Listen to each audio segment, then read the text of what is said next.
అల్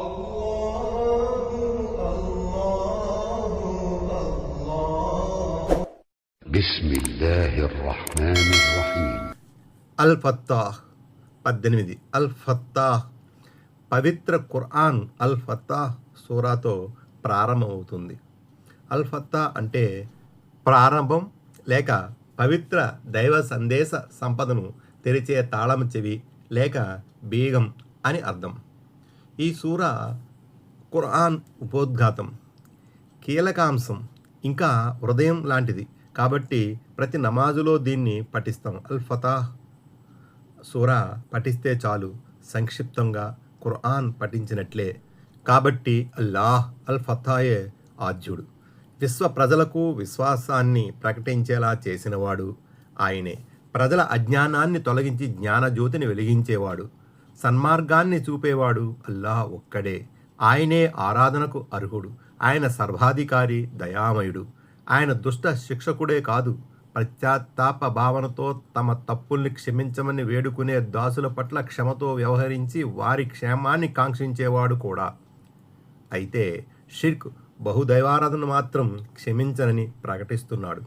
అల్లాహ్ తన పట్ల విశ్వాసం చూపని వారికి నరకమే శరణ్యమంటున్నాడు. అల్లాహ్ చనిపోయిన తర్వాత ఈ లోకంలో మనం చేసిన మంచి చెడుల గురించి ఆయన సమక్షంలో సమాధానం చెప్పుకోవాలని ఆయన చేత ప్రకటించబడింది. తీర్పు దినానికి అల్లాయే యజమాని.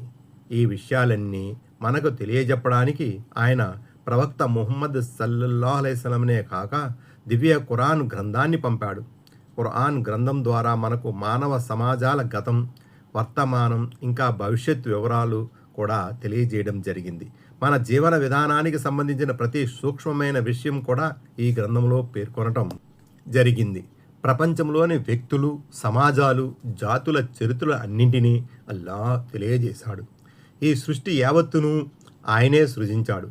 మరణించిన తర్వాత మనమంతా ఆయన వద్దకే మరలిపోవాలి.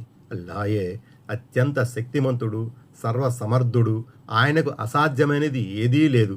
ఆయనే సృష్టికర్త, పోషకుడు, తీర్పు దినానికి యజమాని. ప్రపంచంలోనూ మనకు సర్వ సదుపాయాలు కల్పించాడు. పరలోకంలోనూ శిక్ష లేక బహుమానాన్ని ప్రసాదించేది కూడా ఆ అల్లాయే. అంతా మన ప్రవర్తనపైనే ఆధారపడి ఉంది. మనం దేనికి అర్హులమో ఆయనే నిర్ణయిస్తాడు. కాబట్టి అల్లాహ్ అల్ ఫతాయే మన అజ్ఞానాన్ని అంతం చేసి జ్ఞానోదయాన్ని ప్రసాదించేవాడు. ఆయన్ని పిలిచే, కొలిచే సరియైన విధానమేదో మనకు తెలియజేసినవాడు ఆయనే. అల్లాహ్ మనందరికీ జ్ఞానోదయం కలుగజేయాలని, ఆయన్ని మాత్రమే ఆరాధించే సద్బుద్ధిని ప్రసాదించాలని వేడుకుందాం. ఆమీన్.